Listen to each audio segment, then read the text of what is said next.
നമസ്കാരം. Astrology master ക്ലാസ്സിൻ്റെ പുതിയൊരു അധ്യായത്തിലേക്ക് ഏവർക്കും സ്വാഗതം. നമ്മളിന്ന് ഭാവചിന്തയിൽ 5-ാം ഭാവത്തിൽ വിവിധ ഗ്രഹങ്ങൾ നിന്നാൽ എന്താണ് ഫലം എന്നുള്ളതിനെക്കുറിച്ചാണ് പഠിച്ചുകൊണ്ടിരിക്കുന്നത്. ഒരു പൊതുഫലമാണ്. ആ പൊതുഫലത്തിൽ തന്നെ അത് നോക്കുമ്പോൾ ഉള്ള നിയമങ്ങളെക്കുറിച്ച് പറയാം. ഈ ഫലം പൂർണ്ണമായിരിക്കത്തില്ല എന്ന് ഞാൻ ഓൾറെഡി പറഞ്ഞു. അപ്പം അതുകൊണ്ട് തന്നെ ചില നിയമങ്ങൾ ഞാൻ എല്ലാ ക്ലാസ്സിലും പറഞ്ഞിട്ടുള്ളതാണ്. ഭാവവിശകലനം ചെയ്യുമ്പോഴുള്ള നിയമങ്ങൾ പല സമയത്ത് ഞാൻ പറഞ്ഞിട്ടുണ്ട്. എന്നാൽ പോലും ഒന്നും കൂടെ ഞാനത് പറയാം. ഭാവത്തിൻ്റെ ബലം, ഭാവത്തിൽ നിൽക്കുന്ന ഗ്രഹത്തിൻ്റെ ബലം, അതേപോലെ തന്നെ ഭാവത്തിൽ നിൽക്കുന്ന ഗ്രഹത്തിൻ്റെ ഉച്ചം, സ്വക്ഷേത്രം, മൂലക്ഷേത്രം, സ്വന്തം നക്ഷത്രം ഇത്യാദി ബലങ്ങൾ, ഭാവത്തിൽ നിൽക്കുന്ന ഗ്രഹവും ഭാവ അധിപനും അതിൻ്റെ കൂടെ യോഗം ചെയ്തിരിക്കുന്ന ഗ്രഹങ്ങളും ദൃഷ്ടി ചെയ്യുന്ന ഗ്രഹങ്ങളും തമ്മിലുള്ള ബലവ്യത്യാസങ്ങളും സ്വഭാവ വ്യത്യാസങ്ങളും. ഇപ്പോൾ ബുധൻ്റെ സ്വഭാവത്തിൻ്റെ നേരെ വിപരീതമാണ് ശുക്രൻ്റെ സ്വഭാവം. ഞാൻ ഇന്നലെ പറഞ്ഞു, ഒരു ഗ്രഹം ഉച്ചനാവുന്നിടത്ത് വേറൊരു ഗ്രഹം നീചനാവുന്നത് എന്ന് പറയുന്നത് തന്നെ ബലക്ഷയമാണ്, സ്വഭാവ വൈരുദ്ധ്യമാണ്. അപ്പോൾ അത് വെച്ചിട്ട് ഭാവത്തിൽ നിൽക്കുന്ന ഗ്രഹങ്ങളുടെയും യോഗം ചെയ്യുകയോ ദൃഷ്ടിയോ ചെയ്യുന്നതിൻ്റെയും ഭാവാധിപൻ്റെയും അല്ലെങ്കിൽ നിൽക്കുന്ന നക്ഷത്രാധിപൻ്റെയൊക്കെ പരസ്പര സ്വഭാവങ്ങളും ഫലദാന ശേഷിയും നോക്കുക. മൂന്നാമത്തത്, ഫോർത്ത് വൺ, ഭാവത്തിലേക്ക് ദൃഷ്ടി ചെയ്യുന്ന ഗ്രഹങ്ങളുടെ സ്വഭാവവും ഫലദാന ശേഷിയും, അത് എവിടെ നിന്നാണ് ദൃഷ്ടി ചെയ്യുന്നതെന്നും ആരുടെ കൂടാണ് യോഗം ചെയ്തിരിക്കുന്നതെന്ന് നോക്കാം. നമ്പർ 5 എന്ന് പറയുന്നത് ഭാവത്തിൻ്റെ ഇരുപുറങ്ങളിലും അതുപോലെ തന്നെ കേന്ദ്രത്തിലും ത്രികോണത്തിലും നിൽക്കുന്ന ഗ്രഹങ്ങൾ ഏതൊക്കെയാണ് എന്നുള്ളത് നോക്കുക. ഇവർക്ക് ഭാവത്തിൽ നിൽക്കുന്ന ഗ്രഹത്തിന് ലഗ്നാധിപനുമായിട്ടും 5-ാം ഭാവാധിപനുമായിട്ടുള്ള ബലമാണ് ഭാവഫല അനുഭവത്തെ കാണിക്കുന്നത്. അത് നോക്കുക. നമ്പർ 6 എന്ന് പറയുന്നത് ഭാവാധിപൻ നിൽക്കുന്ന ഭാവം ഏതാന്ന് നോക്കുക. ഇപ്പം 5-ാം ഭാവത്തിൽ ഇപ്പം നമ്മളിന്ന് പഠിക്കാൻ പോകുന്ന വ്യാഴത്തിൻ്റെയാണ്. വ്യാഴം നിൽക്കുമ്പം ഭാവാധിപനായ ഗ്രഹം 6-12 നിൽക്കുന്നതെങ്കിൽ വ്യത്യാസം വരും. പിന്നെ ഭാവാധിപനും ഭാവത്തിൽ നിൽക്കുന്ന ഗ്രഹങ്ങളും തമ്മിൽ പരസ്പരം അങ്ങോട്ടും ഇങ്ങോട്ടും 6-12 നിൽക്കുന്നതെങ്കിൽ ഭാവാധിപനും ഭാവത്തിൽ നിൽക്കുന്ന ഗ്രഹങ്ങളും തമ്മിൽ പരസ്പരം ബന്ധമില്ല എന്നുള്ള. ഇപ്പോൾ ഉദാഹരണത്തിന് ഇപ്പം 5-ൽ വ്യാഴമാണ് നിൽക്കുന്നതെന്ന് വെച്ചു. അത് ബുധൻ്റെ ക്ഷേത്രമാണെങ്കിൽ ബുധനും വ്യാഴവും തമ്മിൽ 2 രീതിയിലുള്ള പഠനമാണ്. ഒന്ന് എക്സ്പാൻഡ് ചെയ്യുന്നത്, ഒന്ന് ചുരുങ്ങുന്നതുമാണ്. വ്യാഴം എക്സ്പാൻഡ് ചെയ്യും, ഇത് ചുരുക്കമാണ്. മറ്റേത് വിസ്ഡത്തിലേക്കാണ് പോകുന്നത്. ഇത് മാർക്ക് മേടിക്കുന്ന കോമ്പറ്റീറ്റീവായിട്ടുള്ള തനിക്കെന്ന് മാത്രമുള്ള ചിന്തയാണ്. ബുധൻ എന്ന് പറയുന്നത് മെയ്ഡ് ഇൻ ചൈനയാണ്, അല്ലെങ്കിൽ ബുധൻ എന്ന് പറയുന്നത് മാനിപ്പുലേറ്റീവ് ആണെന്നുണ്ടെങ്കിൽ വ്യാഴം എന്ന് പറയുന്നത് സിൻസിയറാണ്. ആ വ്യത്യാസമുണ്ട്. അപ്പം 5-ാം ഭാവത്തിലെ ബുധൻ്റെ ക്ഷേത്രം നിൽക്കുന്നെങ്കിൽ ഇവർ തമ്മിലുള്ളൊരു സ്വഭാവ വൈരുദ്ധ്യങ്ങൾ ആ വ്യക്തിയുടെ സ്വഭാവത്തിൽ 5-ാം ഭാവത്തിൽ ഉണ്ടാവും എന്നുള്ളതാണ്. അപ്പം ഭാവാധിപൻ നിൽക്കുന്ന ഭാവം, അതുപോലെ തന്നെ ഭാവാധിപനെ ദൃഷ്ടി ചെയ്യുന്ന ഗ്രഹങ്ങൾ, ഭാവാധിപനുമായിട്ട് യോഗം ചെയ്തിരിക്കുന്ന ഗ്രഹങ്ങൾ ഭാവത്തിൽ നിൽക്കുന്ന ഗ്രഹം പോലെ തന്നെ നോക്കണം. ഭാവത്തിൻ്റെ തൽപ്പതി, അതുപോലെ തന്നെ 5-ാം ഭാവത്തിൻ്റെ കാരകനായിട്ടുള്ള വ്യാഴം, ആ ഭാവത്തിൻ്റെ കാരകഗ്രഹം. ഏത് ഭാവത്തെ ചിന്തിക്കുമ്പോഴും അതിൻ്റെ കാരകഗ്രഹം. ഇത് ഞാൻ പല ആവർത്തി പറഞ്ഞിട്ടുള്ളതാണ്, ശ്രദ്ധിച്ചോളുക. ഞാൻ വീണ്ടും പറയുന്നത് ഉറയ്ക്കാൻ വേണ്ടിയിട്ടാണ് കേട്ടോ. അതുപോലെ തന്നെ ഭാവാധിപനുമായിട്ട് യോഗം ചെയ്തിരിക്കുന്നതും ദൃഷ്ടി ചെയ്യുന്നതുമായിട്ടുള്ള ഗ്രഹത്തിൻ്റെ ഫലദാന ശേഷി, അതിന് ഒരുപാട് മാനദണ്ഡങ്ങൾ പറഞ്ഞിട്ടുണ്ട്. അത് ഞാൻ പല ക്ലാസ്സുകളിൽ പറഞ്ഞാണ്, അത് ഓർത്തോളുക. അതുപോലെ തന്നെ ഭാവാധിപനും ഭാവത്തിൽ നിൽക്കുന്ന ഗ്രഹങ്ങളും എന്തെങ്കിലും വിശേഷ യോഗങ്ങൾ തരുന്നുണ്ടോ എന്ന് നോക്കണം. ഗജകേസരിയോ അല്ലെങ്കിൽ അങ്ങനെയൊക്കെയുള്ള യോഗങ്ങൾ, ഹംസയോഗം പോലെയോ അങ്ങനെയൊക്കെയുള്ള പഞ്ചമഹാപുരുഷ യോഗങ്ങൾ പോലെ എന്തായാലും എല്ലാ ജാതകങ്ങളിലും എന്തെങ്കിലുമൊക്കെ കുറേ യോഗങ്ങളുണ്ടാവും. അപ്പോൾ ആ യോഗങ്ങൾ തരുന്നുണ്ടോ എന്നും കൂടി നോക്കണം. ഓരോ ജാതകങ്ങൾ എടുക്കുമ്പോൾ അയാളുടെ അതാത് കാലത്തെ വയസ്സ്, അതുപോലെ തന്നെ മെയിൽ ഓർ ഫീമെയിൽ അങ്ങനെ ചിന്തിക്കുക, ഇതാണാണോ പെൺകുട്ടിയാണോ, അതുപോലെ തന്നെ സ്ഥാനം, സ്ഥിതി എന്നിവ നോക്കുക. ഇപ്പോൾ ഉദാഹരണത്തിന് വിശാഖ നക്ഷത്രത്തിൽപ്പെട്ട ഒരാളാണ് നമ്മുടെ അടുത്തേക്ക് നോക്കാൻ വരുന്നതെങ്കിൽ വ്യാഴത്തിൻ്റെ നക്ഷത്രമാണ്.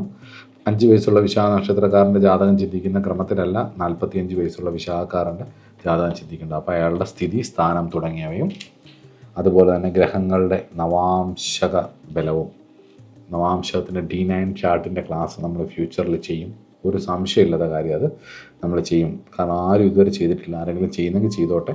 പക്ഷേ D9 ചാർട്ടിൻ്റെ ഇത് വളരെ വിശദമായിട്ട് നമ്മൾ ഹോറോസ്കോപ്പ് വെച്ച് തന്നെ ചെയ്യും. അത് ഭാഗ്യം ഉണ്ടാവട്ടെ. അപ്പോൾ അതേപോലെ തന്നെ ഗ്രഹങ്ങളുടെ നവാംശ യോഗം പറയുന്നതിനോടൊപ്പം തന്നെ വ്യത്യസ്തങ്ങളായിട്ടുള്ള പല തരത്തിലുള്ള നവാംശങ്ങളുണ്ട്. ഈ നവാംശ ചാർട്ട് പരിശോധിക്കുമ്പോൾ ഒരു രാശി 9 തിരിക്കുന്നതാണ് നവാംശ ചാർട്ട്. അതിൻ്റെ പല തരത്തിലുള്ള നവാംശങ്ങളുണ്ട്. ചന്ദ്രകലാ നാഡി പോലെ അല്ലെങ്കിൽ ദേവകേരളം പോലുള്ള ഗ്രന്ഥങ്ങളിൽ പറയുന്നതും അതുപോലെ തന്നെ മറ്റു പല പണ്ഡിതന്മാരും യൂസ് ചെയ്തിട്ടുള്ളതും അതുപോലെ തന്നെ റെട്രോഗ്രേഡ് പ്ലാനറ്റ്സിൻ്റെ നവാംശ ഫലങ്ങളും സാധാരണ ഗ്രഹങ്ങളുടെ നവാംശ ഫലങ്ങളും അതുപോലെ തന്നെ നക്ഷത്രാധിപനും റെട്രോഗ്രേഡ് പ്ലാനറ്റും നീചഗ്രഹങ്ങളിലും ഉള്ള നവാംശ ഫലങ്ങളും ഒക്കെ വളരെ വ്യത്യാസമാണ്.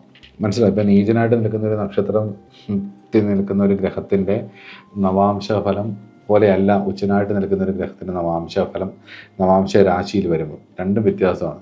അവിടുത്തെ ഡിഗ്രി നോക്കും. അത് കുറച്ചുകൂടെ ഡീറ്റെയിൽഡ് ആയിട്ടുള്ള പഠനമാണ്. നവാംശത്തിൻ്റെ ഡിഗ്രി എങ്ങനെയാണ് കാൽക്കുലേറ്റ് ചെയ്യുന്നത് എന്നുള്ളത് കുറച്ചുകൂടെ വ്യത്യസ്തമായിട്ടുള്ള ഒരു രീതിയാണ്. അത് രണ്ട് രീതി നോക്കും. പരാശരി രീതി നോക്കും, വേറൊരു രീതിയിൽ നോക്കും, നക്ഷത്രങ്ങളെ ബേസ് ചെയ്ത് നോക്കും. അപ്പോൾ അത് എങ്ങനെയാണെന്നുള്ളതൊക്കെ നമുക്ക് ഫ്യൂച്ചറിൽ അതൊക്കെ പഠിക്കാം. എല്ലാം കൂടെ നമുക്ക് ഉൾക്കൊള്ളിച്ചുകൊണ്ട് പോകാൻ പറ്റില്ല. അപ്പം നവാംശത്തെക്കുറിച്ച് പഠിക്കുമ്പോൾ നമുക്കിതെല്ലാം നോക്കാം. നവാംശ ഡിഗ്രിക്കുള്ളിൽ പോയി നമുക്ക് അതിൻ്റെ ഒരു കൂടുതൽ വിഷയങ്ങളെക്കുറിച്ച് നമുക്ക് കൂടുതൽ ആ ഡിഗ്രി ബേസ്, നക്ഷത്രങ്ങളുടെ സ്വഭാവം ബേസ്, നവാംശ രാശി വെച്ച് തന്നെ ഒരാളുടെ സ്വഭാവം പറയാം. ഒരാളുടെ സോൾ ക്വാളിറ്റിയെ കാണിക്കുന്നത്, അയാളുടെ ക്യാരക്ടറിനെ നവാംശ ചാർട്ട് വെച്ച് 100% പറയാൻ പറ്റും. നമ്മളത് പറയുമ്പോൾ അവർക്ക് തന്നെ തോന്നും ഇത് എന്നെ തന്നെയാണല്ലോ പറയുന്നത്, അത്രയും എടുത്ത് പറയാൻ പറ്റും. പക്ഷെ നമുക്കിപ്പോൾ കൺസൾട്ടേഷനിലൊക്കെ വരുന്ന സമയത്ത്, ഇപ്പോൾ എൻ്റെ അടുത്താണെങ്കിലും കൺസൾട്ടേഷൻ ഞാൻ ഒരു ദിവസം അരമണിക്കൂറാണ് ഒരാൾക്ക് കൊടുക്കുന്നത്. അതിനൊരു 20 മിനിറ്റ് അവരുടെ ചാർട്ട് നോക്കാനും അവരുടെ കാര്യങ്ങൾ സംസാരിക്കാനും അവരുടെ കാര്യങ്ങൾ കേൾക്കാനും പിന്നെ ഒരു 10 മിനിറ്റ് അവരുടെ പരിഹാരങ്ങൾ നിശ്ചയിക്കാനും വേണ്ടി എടുക്കുന്നത്. അപ്പോൾ ഈ അരമണിക്കൂർ കൊണ്ടൊന്നും നമുക്ക് ഒരാളുടെ കാര്യം ഒന്നും ഇത്രയ്ക്ക് പറ്റും. ഒരു ദിവസം മാക്സിമം 10 അല്ല 12 എണ്ണത്തിൽ കൂടുതൽ എനിക്ക് പറയാൻ പറ്റില്ല. ഒരു ദിവസം 100 പേരെയൊക്കെ നോക്കുന്നവരുണ്ട്, ഒരു 50 പേരെ 100 പേരെയൊക്കെ നോക്കുന്നവരുണ്ട്. അപ്പോൾ അവർക്ക് എങ്ങനെയാണ് അത് ചെയ്യാൻ പറ്റുന്നത് അറിയില്ല. ഈ അരമണിക്കൂർ കൊണ്ട് പോലും നമുക്ക് ഒരു ചാർട്ട് വിശകലനം ചെയ്ത് കഴിഞ്ഞ് കഴിഞ്ഞാൽ അതൊന്നും പറയാൻ ഉള്ളൊരിതാണ്. പക്ഷേ അറിഞ്ഞിരിക്കണം. ഇത് പഠിക്കുന്നവർക്ക്, ജിജ്ഞാസുക്കൾക്ക്, ഇതൊരു കൊമേഴ്ഷ്യലായിട്ട്, ഇതൊരു ഉപജീവനമായിട്ട് നമ്മുടെ അടുത്തേക്ക് വരുന്ന സമയത്ത് നമുക്ക് ഒരുപാട് പരിമിതികളുണ്ടാവും. എന്നിരുന്നാൽ പോലും ഇത് പഠിക്കുന്നവർക്ക്, ജിജ്ഞാസുക്കൾക്ക് നമുക്ക് വളരെ കൃത്യമായിട്ട് പറയും. ഇതെന്നല്ല, ഏത് മേഖലയും ഉപജീവനം എന്നുള്ളൊരു രീതിയിലേക്ക്, നമ്മുടെ ഒരു ബ്രെഡ് ആൻഡ് ബട്ടർ എന്നുള്ളൊരു ലെവലിലേക്ക് വരുന്ന സമയത്ത്, അത് മെഡിക്കൽ ഫീൽഡ് ആയിക്കോട്ടെ, സംഗീതമായിക്കോട്ടെ, ശുദ്ധ സംഗീതത്തിനും ശുദ്ധമായിട്ടുള്ള നൃത്തത്തിനും ഒക്കെ വേണ്ടി നിലകൊള്ളുന്നവർ അതൊരു ഉപജീവനത്തിൻ്റെ ഭാഗവും കൂടി ആക്കി മാറ്റുമ്പോൾ ഒരുപാട് കോംപ്രമൈസ് ചെയ്യേണ്ടി വരും. മനസ്സിലാവുന്നുണ്ട്? അപ്പോൾ അതുപോലെ തന്നെ ഈ മേഖലയിലും പറ്റും. എല്ലാ മേഖലയ്ക്കും ഉള്ളതുപോലെ ഇത് പറ്റും. അതൊരു സത്യമാണ്. ഇനിയിപ്പോൾ ആൾക്കാർ എന്ത് പറഞ്ഞാലും, എന്ത് നെഗറ്റീവ് കമൻറ്റ് പറഞ്ഞാലും, എന്ത് പോസിറ്റീവ് കമൻറ്റ് പറഞ്ഞാലും അതൊരു സത്യമായ കാര്യമാണ്. പിന്നെ അതാത് ദിവസങ്ങളെ നമ്മൾ നോക്കുന്ന അതാത് ദിവസങ്ങളിലെ നമ്മുടെ മൂഡ്, അവരുടെ യോഗം, അവരുടെ ദശാകാലം, ഇതെല്ലാം ബാധിക്കും കേട്ടോ. എല്ലാം. അതുകൊണ്ടൊന്നും ജ്യോതിഷം പഠിച്ചുകൊണ്ടിരിക്കുന്ന ഒരാളെ സംബന്ധിച്ചിടത്തോളം നിങ്ങൾ ഉറപ്പിച്ചോണം, നമ്മളുടെ ഈശ്വരൻ്റെ അനുഗ്രഹം, നമ്മളുടെ ഗുരുത്വം, നമ്മുടെ തപസ്സും ഒക്കെയാണ് ഇതിൻ്റെ ഒരു അടിസ്ഥാനം. പഠിക്കുന്നതിനോടൊപ്പം എത്ര പഠിച്ചിരുന്നാലും, എത്ര അറിവുണ്ടെങ്കിൽ പോലും ചില സമയങ്ങളിൽ നമ്മൾ എന്തെങ്കിലും ശാരീരിക അസ്വസ്ഥതകൾ, ഇപ്പോൾ പനിയൊക്കെ പിടിച്ചിരിക്കുന്ന സമയത്തൊക്കെ ആണെങ്കിൽ നമ്മൾ കൺസൾട്ടേഷൻ എടുക്കുകയാണെങ്കിൽ അല്ലെങ്കിൽ എടുത്തു പോകേണ്ട ഒരവസ്ഥ വന്നാൽ നമ്മുടെ സ്വസ്ഥമായിട്ടിരിക്കുന്ന ഒരവസ്ഥ പോലെ ആയിരിക്കില്ല. നമ്മുടെ ബുദ്ധി ചിലപ്പോൾ വർക്ക് ചെയ്യില്ല. അത്രയും ഒരു, അതുപോലെ തന്നെ ഉറക്കമില്ലെങ്കിൽ, ഇപ്പോൾ ചില ദിവസങ്ങളിൽ നമ്മൾ യാത്രയൊക്കെ പോയിട്ട് വന്നിട്ട് ചിലപ്പോൾ കൺസൾട്ടേഷൻ എടുക്കേണ്ടി വന്നാൽ, അല്ലെങ്കിൽ ജ്യോതിഷം നോക്കേണ്ടി വന്നു കഴിഞ്ഞാൽ ഉറക്കക്കുറവിൻ്റേതായ രീതിയിൽ നമ്മുടെ ചിന്തിക്കുന്ന ആ സമയത്ത് തന്നെ ഇതൊന്നും നമ്മൾ ഇതിലേക്ക് വരില്ല. അപ്പോൾ അങ്ങനെയൊക്കെ വരണമെന്നുണ്ടെങ്കിൽ യുക്തിക്ക് അതീതമായിട്ടുള്ളൊരു ശക്തി നമ്മുടെ കൂടെ ഉണ്ടാവണം എന്നുള്ളതാണ്. അതുകൊണ്ട് എല്ലാവരും എത്ര പഠിച്ചാലും, എത്ര നമ്മൾ ശ്രമിച്ചുകൊണ്ടിരുന്നാലും ഈശ്വരാനുഗ്രഹവും ഗുരുത്വവും തന്നെയാണ് ഇതിൻ്റെ ഒരു അടിസ്ഥാനം എന്ന് വിചാരിച്ച് തപസ് മാത്രം മതി, സ്വാധ്യായം വേണ്ടെന്ന് പറയുന്നത്. സ്വാധ്യായ നിരതനായിരിക്കണം. അറിവും അനുഭവവും കൂടി ഒരുമിച്ച് ചേരുമ്പോഴാണ് ഒരു വിഷയത്തിൽ പൂർണ്ണത. അപ്പോൾ നമുക്ക് എളിമ വരും, അഹങ്കാരം കുറയുകയും ചെയ്യും. കാരണം ഇതൊന്നും നമ്മളല്ല ചെയ്യുന്നതെന്നുള്ളൊരു ബോധ്യം നമുക്കുണ്ടാവുകയും ചെയ്യും. അപ്പോൾ അത് ഇന്ന് പഠിക്കുന്ന ഗ്രഹവുമായിട്ട് ഞാനിപ്പോൾ പറഞ്ഞ കുറേ കാര്യങ്ങൾ ജാതക വിശകലനത്തിന് ഉപയോഗിക്കേണ്ടതും അറിഞ്ഞിരിക്കേണ്ടതുമാണ്. ഒരു ജ്യോതിഷി അറിഞ്ഞിരിക്കേണ്ട കാര്യവുമാണ്. അപ്പം അതോടൊപ്പം തന്നെ ഇന്ന് നമ്മൾ പഠിക്കാൻ പോകുന്നത് ഈ പറഞ്ഞ വിഷയങ്ങൾ, ഈശ്വരീയമായ കാര്യങ്ങളെ കാണിച്ചു തരുന്ന ഒരു ഗ്രഹമാണ് വ്യാഴം. വ്യാഴത്തിൻ്റെ 5th ഹൗസിലുള്ള പ്ലേസ്മെൻറ്റ്. കാരകോ ഭാവനാശക എന്ന് പറഞ്ഞൊരു പ്രമാണം ഇതിനുണ്ട്. അത് നമുക്ക് എന്താണെന്നുള്ളത് ലാസ്റ്റ് നോക്കാം. പക്ഷെ ഫസ്റ്റ് നമുക്കതിൻ്റെ പോസിറ്റീവായിട്ടുള്ള കാര്യങ്ങൾ നോക്കാം. 5th ഹൗസിലെ വ്യാഴം പണ്ഡിതനായിരിക്കും, അറിവുണ്ടായിരിക്കും, ഇപ്പം ഒരുപാട് 5th ഹൗസിൽ വ്യാഴം നിൽക്കുന്നവർക്ക് എല്ലാവർക്കും എല്ലാ വിദ്യാഭ്യാസം കൊണ്ടുള്ള അറിവെന്നല്ല ഞാൻ പറഞ്ഞത്. വിദ്യാഭ്യാസം കൊണ്ടുള്ള അറിവും ഉണ്ടാവും, അതിനോടൊപ്പം തന്നെ കാര്യങ്ങളെ മനസ്സിലാക്കാനുള്ള യുക്തി ഉണ്ടാവും. ഒന്ന് മന്ത്രശാസ്ത്രത്തിലും നിയമത്തിലുമൊക്കെ പാണ്ഡിത്യം ഉണ്ടാവും, യുക്തി ഉണ്ടാവും, അറിയാനും പറ്റും, ഉൾക്കാഴ്ച ഉണ്ടാവും എന്നുള്ളതാണ്. ഉൾക്കാഴ്ച ഉണ്ടാവും. വലിയ അധികാര സ്ഥാനങ്ങളിലിരിക്കുന്ന ഉദ്യോഗസ്ഥനാവും, അധികാരങ്ങൾ കിട്ടുന്ന സ്ഥലത്ത് എത്തിപ്പെടും, അപാരമായിട്ടുള്ള ബുദ്ധിശക്തി ഉണ്ടാവും, അതിനകത്തൊരു സംശയമില്ല. 5th ഹൗസ് ജൂപ്പിറ്റർ ബലപ്പെട്ട് നിൽക്കുന്ന ഒരുപാട് പേരെ എനിക്കറിയാം. അവർക്കെല്ലാം ഒരുപോലുള്ളൊരു ക്വാളിറ്റി എന്താ അറിയാം, ദൈവഭയമുള്ളവനായിരിക്കും എന്നുള്ളതാണ്. ഈശ്വരീയ വിഷയങ്ങളോടൊരു താല്പര്യമുണ്ട്. അതിലെനിക്കൊരു സംശയമില്ല. കാരണം അത് വ്യത്യസ്തമായിട്ടുള്ള മതങ്ങളിൽപ്പെട്ട പലരുടെ ഹൊറോസ്കോപ്പുകൾ ഞാൻ ചെക്ക് ചെയ്തിട്ടുണ്ട്. മുസ്ലിംസിൻ്റെ നോക്കിയിട്ടുണ്ട്, ഹിന്ദുക്കളുടെ നോക്കിയിട്ടുണ്ട്. ഇവിടെ ഈ ഹിന്ദു മുസ്ലിമും ഒന്നും ഹൊറോസ്കോപ്പിനെ സംബന്ധിച്ചിടത്തോളം ബർത്ത് പ്ലേസ് ഇതൊക്കെ ജനിച്ച ശേഷം കിട്ടുന്ന ഇതൊക്കെ പേര് പോലും.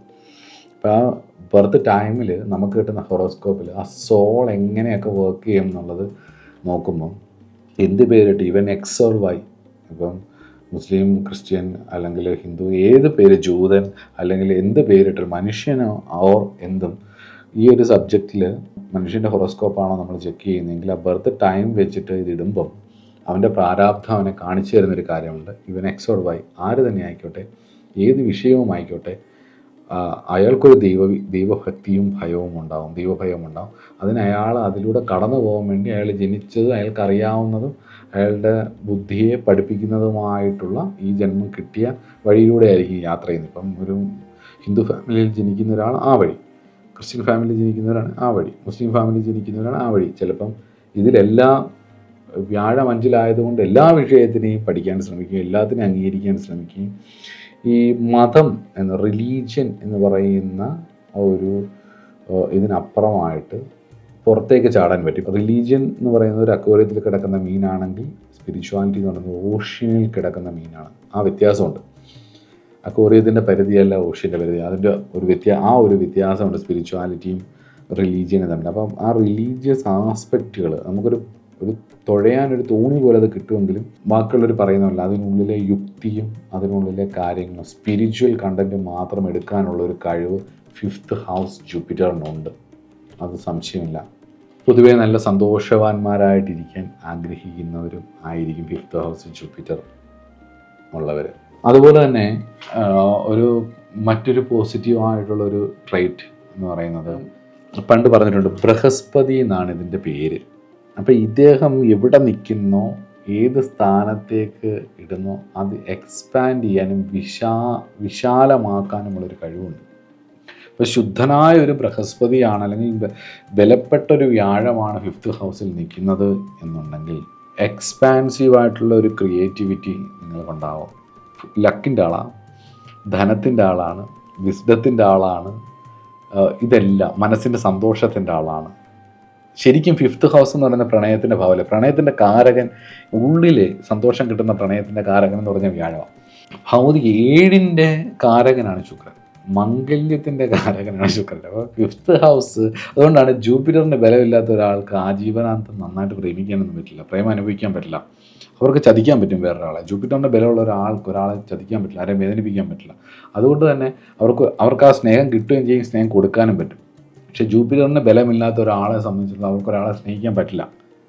ജൂപ്പിറ്ററിന് ബലം ഇല്ലാതാവുകയും ശുക്രന് ബലം കൂടുകയും ചെയ്താണല്ലോ അവർക്ക് ശാരീരിക ആവശ്യവും വിവാഹവും ഭയങ്കര ഷോ ഓഫുകളും കാര്യങ്ങളും ഒക്കെ ഉണ്ടാവും, പ്രണയവും ഒക്കെ ഉണ്ടാവും, റൊമാൻസും കുറേ കാര്യങ്ങൾ അതിനകത്ത് ഉണ്ടാവും. പക്ഷേ ഈ ദൈവികമായിട്ടുള്ള നമ്മൾ പറയുന്ന ഒരു ഭക്തിയുടെ തലത്തിൽ ഡിവോഷണൽ ലവ് എന്ന് പറയുന്ന ഒരു ഡിവോഷൻ എന്നുള്ള ലെവലിലേക്ക് എത്തിക്കാൻ ജൂപ്പിറ്ററിൻ്റെ ബലമില്ലാത്തവർക്ക് കഴിയില്ല. അതൊരു ഉൾസ്നേഹമാണ്, എനിക്ക് എന്തെന്നറിയാത്ത പ്രണയം എന്നൊക്കെ നമ്മൾ പറയില്ലേ, അത് 5th ഹൗസിൻ്റെ കാരകനായിട്ടുള്ള ജൂപ്പിറ്ററാണ് അത് തരുന്നത്. അപ്പോൾ അത് നല്ല രീതിയിൽ വന്നാൽ മാത്രമേ ആ ഒരു ഭക്തിയാന്ന് പറയുന്ന ആ തലത്തിലൊക്കെ ചിന്തിക്കാൻ പറ്റും. അല്ലാത്തവർക്ക് പറ്റില്ല. അങ്ങനെയുള്ളവർക്ക് ഒരാളെയും ചതിക്കാനും പറ്റില്ല കേട്ടോ. അതുകൊണ്ട് തന്നെ അങ്ങനെയുള്ളവരെ കിട്ടാനും പാടാണ്. അതൊക്കെ ഒരു ഭാഗ്യവും കൂടിയാണ്. കാരണം ഈശ്വരകാരകനാണ് വ്യാഴം, ദൈവാധീനമാണ് ഇതുകൊണ്ട് ചിന്തിക്കുന്നത്. അതുപോലെ തന്നെ ഈ 5th ഹൗസ് ജൂപ്പിറ്റർ നന്നായിട്ട് നിന്ന് കഴിഞ്ഞാൽ നിങ്ങൾ പ്രണയത്തിലായിക്കോട്ടെ, കുഞ്ഞുങ്ങളോടുള്ള അപ്രോച്ച് ആയിക്കോട്ടെ, നിങ്ങളുടെ ക്രിയേറ്റീവ് 5th ഹൗസ് പ്രജ്ഞാമേധ വിവേകശക്തിയൊക്കെ ഇവിടെ എല്ലാം ഒരു ഫിലോസഫിക്കൽ ടച്ച് ഉണ്ടാവും, ഒരു സ്പിരിച്വൽ ടച്ച് ഉണ്ടാവും. ഇവിടെ എല്ലാം ആ ഒരു രീതിയിൽ കാണാൻ ശ്രമിക്കുകയും ചെയ്യും. വല്ലാണ്ടത് വിസ്ഡം വിരിഞ്ഞ് ചെയ്യാൻ പറ്റും, വിരിഞ്ഞ് കാണാൻ പറ്റും. മനസ്സിലാവുന്നുണ്ടോ? അതുപോലെ തന്നെ ജോയ്ഫുൾ റൊമാൻസ് ആയിരിക്കും. റൊമാൻറ്റിക് റിലേഷൻഷിപ്പിലാണെങ്കിൽ നിങ്ങൾ തിരഞ്ഞെടുക്കുന്ന ആൾക്കാർക്ക്, തിരഞ്ഞെടുക്കുന്നവർക്ക് നിങ്ങളുടേതായിട്ടുള്ള ഒരു ശൈലി, ഒരു സൈഡിൽ കൂടെ കുറച്ച് സ്പിരിച്വൽ ആയിരിക്കണം. നിങ്ങളെ മനസ്സിലാക്കുന്ന അരഗൻസിനോടൊന്നും വലിയ താല്പര്യമില്ല, എപ്പോഴും ഒരു സമാധാനത്തോടു കൂടി പോകാൻ ആഗ്രഹിക്കുന്നവരായിരിക്കും. അതുപോലെ നിങ്ങൾ തിരഞ്ഞെടുക്കുന്ന ആളുകൾ, 5th ഹൗസ് ജൂപ്പിറ്ററിന് തിരഞ്ഞെടുക്കുന്ന ആൾക്കാർ നിങ്ങളുടെ ഒരു ഹ്യൂമർ സെൻസും കാര്യങ്ങളൊക്കെ മനസ്സിലാവുന്ന ആളായിരിക്കണം. തിരിച്ചും അതുപോലെ തന്നെ ഒരു രസത്തിൽ അമ്പലം അല്ലെങ്കിൽ കാര്യങ്ങളൊക്കെ ആയിട്ട് ഇങ്ങനെ അമ്പലവും ഭക്തിയും സ്നേഹവും ഇങ്ങനെയൊക്കെ ഒരു പ്രത്യേക രീതിയിൽ പോകുന്ന ഒരാളായിരിക്കും. 5th ഹൗസ് ജൂപ്പിറ്റർ ഉള്ള സ്ത്രീകളെ ഞാൻ പലപ്പോഴും ശ്രദ്ധിച്ചിട്ടുണ്ട്. 5th house Jupiter, 7th house Jupiter ഇതൊക്കെ വരുന്ന സമയത്ത് പാർട്ട്ണറിനോട് അല്ലെ പ്രണയിക്കുന്ന ആളോടൊരു ബഹുമാനം ഉണ്ടാവും, പുരുഷന്മാർക്കുണ്ടാവും, ഇല്ല എന്നും പറയുന്നില്ല.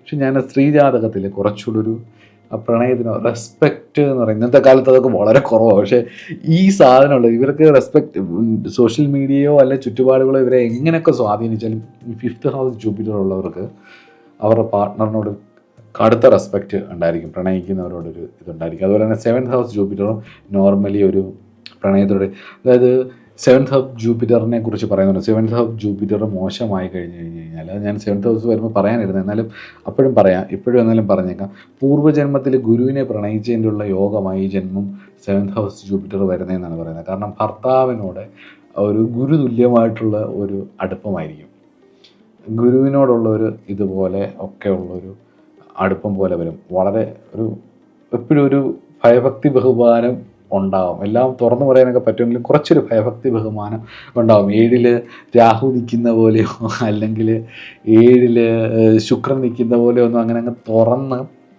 റൊമാൻറ്റിക് ലൈഫ് അങ്ങനെ തുറന്ന് എക്സ്പ്ലോർ ചെയ്യാനൊന്നും ആ ഒരു നാണമില്ലാത്ത, അല്ലെങ്കിൽ നമുക്ക് ഫ്രീഡം അല്ലെങ്കിൽ ആ ഒരു ഇൻസെക്യൂരിറ്റി ഒന്നും ഉണ്ടാവത്തില്ല 7 രാഹുവൊക്കെ. 7 രാഹു, 7 ശുക്രൻ, 7 കുജനൊക്കെ വേറെ രീതിയാണ്. അപ്പോൾ ഇവിടെ പക്ഷേ ജൂപ്പിറ്റർ ആണെന്നുണ്ടെങ്കിൽ ആ ഒരു ഭയഭക്തി ബഹുമാനം, ഒരു റെസ്പെക്റ്റും ഒക്കെ ഉണ്ടാകും എന്നുള്ളതാണ്. ആ ഒരു ഗീവറായിരിക്കും, കുറച്ചുകൂടി ഒരു ഗീവിങ് ഇതായിരിക്കും എന്നുള്ളതാണ് അത്. പക്ഷെ അതുപോലെ തന്നെ ഈ 5th ഹൗസ് ജൂപ്പിറ്ററിൻ്റെ വേറൊരു ദോഷവശമായിട്ട് എനിക്ക് തോന്നിയിട്ടുള്ളത്, ഈ ആത്യന്തികമായ പ്രണയമാണല്ലോ 5th ഹൗസ്. അപ്പോൾ അവിടെ ജൂപ്പിറ്റർ വരുമ്പം അവർക്ക് ആ ഒരു പ്രണയം സാക്ഷാത്കരിക്കാൻ പറ്റുന്നത് വളരെ അപൂർവമായിരിക്കും എന്നുള്ള ഒരു ഇതും കൂടെ ചില ആചാര്യന്മാർ കണ്ടെത്തിയിട്ടുണ്ട്. ബി വി രാമനെ പോലുള്ളവരുടെ ഇതിനകത്ത് പല ഹോറോസ്കോപ്പുകളും പഠിക്കും 5th ഹൗസിൽ പ്രണയമായിട്ട് ബന്ധപ്പെട്ട് പഠിക്കും, അത് പരാജയപ്പെടാനുള്ളൊരു സാധ്യതയും കൂടി അവർ പറയുന്നു ഉണ്ട്. എന്തായാലും അത് ജാതകങ്ങൾ പരിശോധിച്ച് നിങ്ങൾ മനസ്സിലാക്കാൻ ശ്രമിക്കുക. അതുപോലെ തന്നെ കുട്ടികളുമായിട്ടുള്ള അടുപ്പം, 5th ഹൗസ് ജൂപ്പിറ്റർ ചില കാര്യങ്ങളിൽ ഒരു വിഷയം, കുഞ്ഞുങ്ങളോട് ഭയങ്കര സ്നേഹമായിരിക്കും, നല്ല ബഹുമാനമായിരിക്കും, നല്ല സന്താനങ്ങളുമായിരിക്കും. ചിലപ്പോൾ ഒരുപാടടുത്ത് കണ്ടിട്ടുണ്ട്, കാരകോ ഭാവനാശക എന്ന് പറയുന്നൊരു പ്രമാണം ചില ഏരിയകളിൽ അത് വർക്ക് ചെയ്യുന്നത് കണ്ടിട്ടുണ്ട്. അതൊരു വളരെ വിശദമായിട്ട് പഠിക്കേണ്ട ഒരു ഭാഗമാണ്. നമ്മുടെ ക്ലാസ്സുകളിൽ ഞാനത് ഉൾപ്പെടുത്തിയിട്ടുണ്ട്.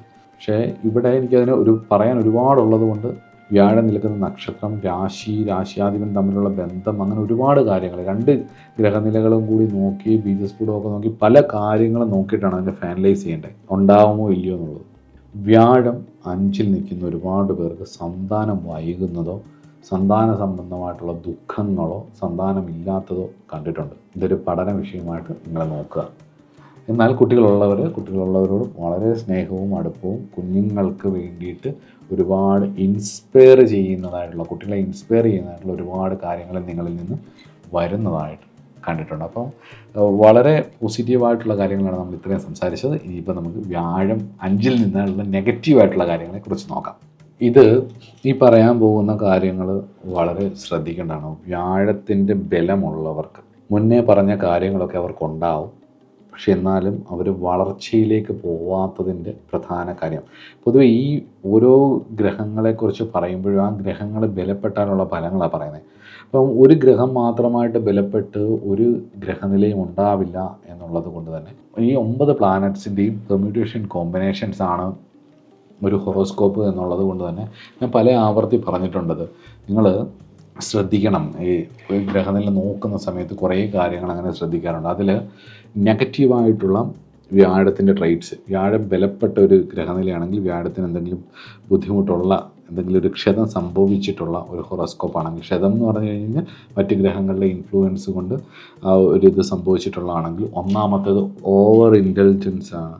അതായത് ഓവറായിട്ട് എന്തിനും നമ്മൾ ശ്രമിക്കുന്നു, നമ്മളെ തകർക്കും. അത് 5th ഹൗസുമായിട്ട് ബന്ധപ്പെട്ടത് ഓവറായിട്ടുള്ള കാര്യങ്ങളാണ്. നിങ്ങളുടെ ആർട്ടിൻ്റെ ഏരിയകളിലായിക്കോട്ടെ, റൊമാൻറ്റിക് ഏരിയകളിലായിക്കോട്ടെ, ഏതിലായിക്കോട്ടെ, നിങ്ങൾ ഓവറായിട്ട് അതിലേക്ക് ശ്രദ്ധ കേന്ദ്രീകരിച്ചാൽ, അധികമായാലും അമൃതം വിഷമാണല്ലോ, അപ്പോൾ അത് നാശത്തിന്, വീഴ്ചയ്ക്ക് കാരണമാവും. ലാസ്റ്റ് നമ്മൾ തന്നെ പറയും, ഇത്രയൊക്കെ ഞാൻ ചെയ്തിട്ടും അല്ലെങ്കിൽ ഇത്രയൊക്കെ കഷ്ടപ്പെട്ടിട്ടും അതിനൊരു ഫലമില്ലാതായിപ്പോയല്ലോ എന്നുള്ളത്. അപ്പോൾ അർഹതയുള്ളതേ ചെയ്തു കൊടുക്കാവൂ എന്നുള്ളത് നോക്കാം. ആത്മാർത്ഥതയാണ് ഇതിനകത്ത് മെയിൻ. 5th ഹൗസ് ജൂപ്പിറ്റർ എന്ന് പറയുന്നത് ആത്മാർത്ഥതയാണ്. ആത്മാർത്ഥത അർഹതയില്ലാത്തടത്ത് ഉപയോഗിച്ചാൽ നിങ്ങൾ ഡ്രെയിൻഡായി പോവും എന്നുള്ളതിൽ ഒരു സംശയവും ഇല്ല. അതൊരു നെഗറ്റീവ് ട്രേറ്റാണ്. ഇനി അടുത്തതെന്ന് പറയുന്നത് റിസ്ക് ടേക്കിംഗ് ആണ്. ഓവറായിട്ടുള്ള too much of risk taking.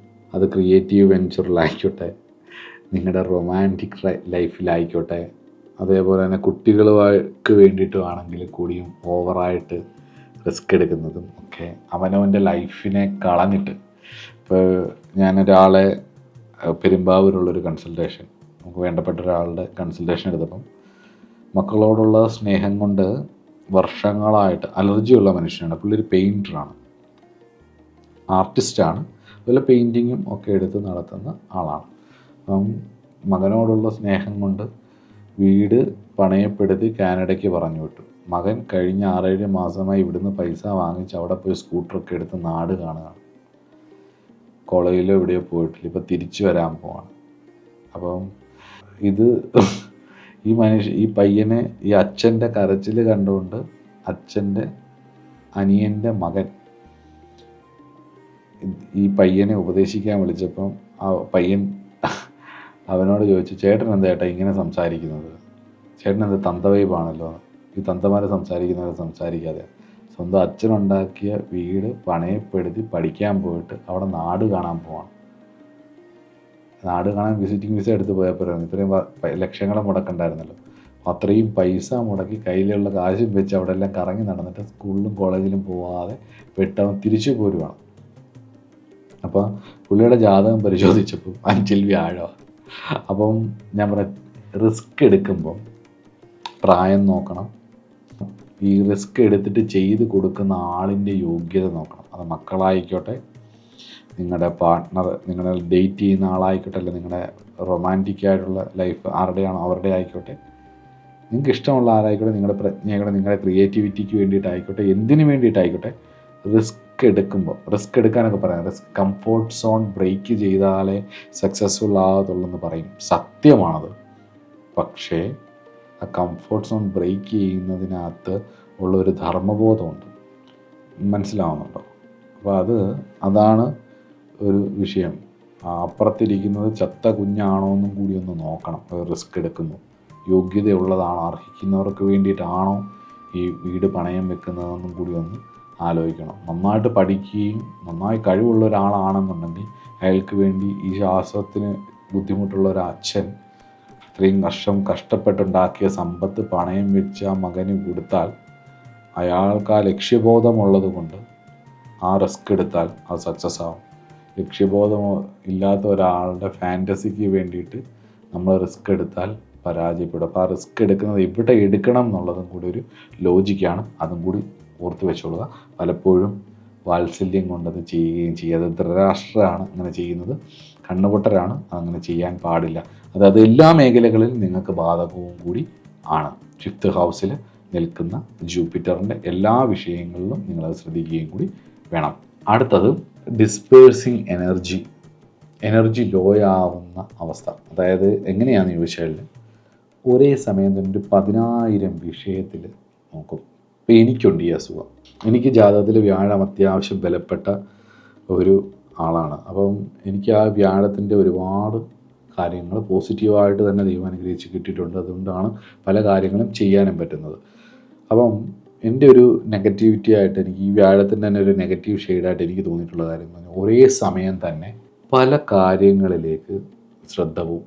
അതായത് ബുക്ക് എഴുതുന്നതായിരിക്കും, അല്ലെങ്കിൽ ക്ലാസ്സിൻ്റെ കാര്യമായിരിക്കാം, അല്ലെങ്കിൽ തന്ത്ര വിഷയങ്ങളായിരിക്കാം, അതേസമയം തന്നെ മറ്റെന്തെങ്കിലും കാര്യങ്ങളെ പഠിപ്പിക്കുന്നതായിരിക്കാം. ഇങ്ങനെ ഇതുമായിട്ട് ബന്ധപ്പെട്ട് തന്നെ വ്യാഴത്തിൻ്റെ കാരകത്വത്തിൽ ബന്ധപ്പെട്ട 5, 6, 8 കാര്യങ്ങൾ ഒരേ സമയം ചെയ്യാൻ നോക്കിയിട്ട് ഇതൊന്നും വൃത്തിയായിട്ട് ചെയ്യാൻ പറ്റാതെ കട്ട പ്രഷറിലായി പോകുന്ന ഒരുപാട് അവസ്ഥകളും എനിക്കുണ്ടായിട്ടുണ്ട്.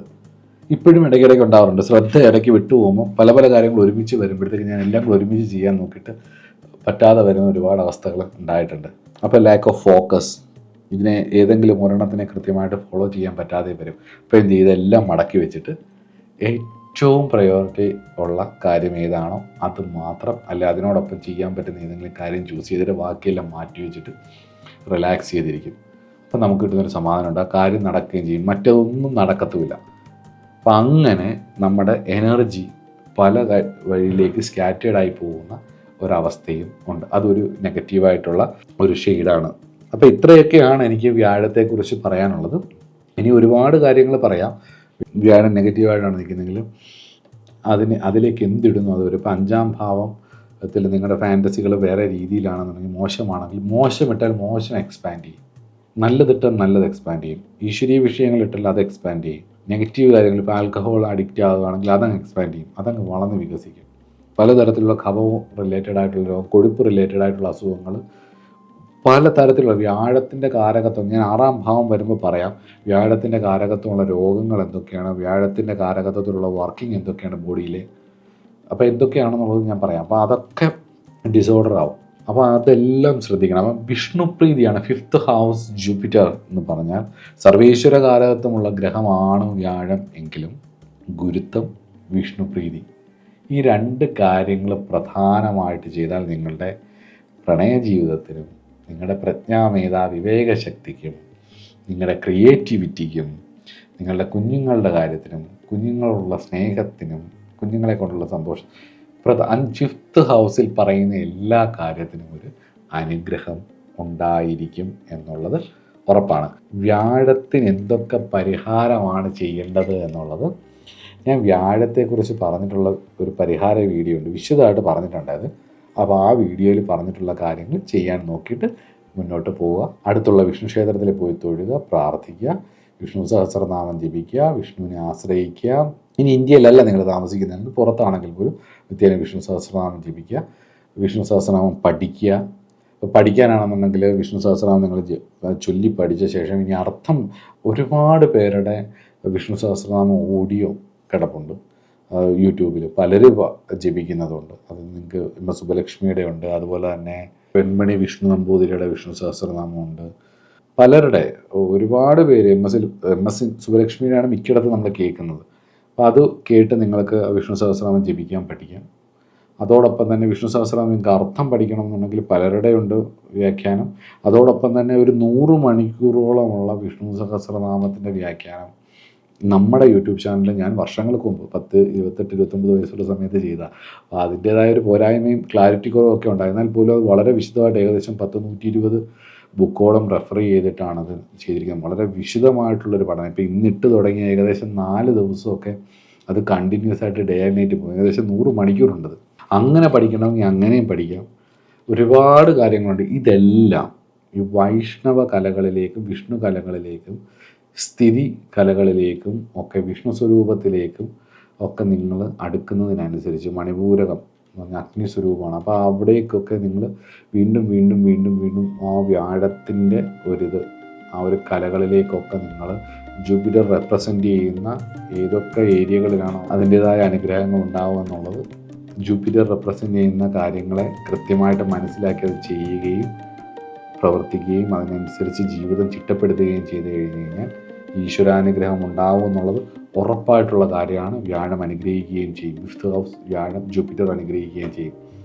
അപ്പോൾ അടുത്ത ക്ലാസ്സിൽ വേറൊരു ഗ്രഹം 5th ഹൗസിൽ നിൽക്കുന്നതിനെക്കുറിച്ച് നോക്കാം.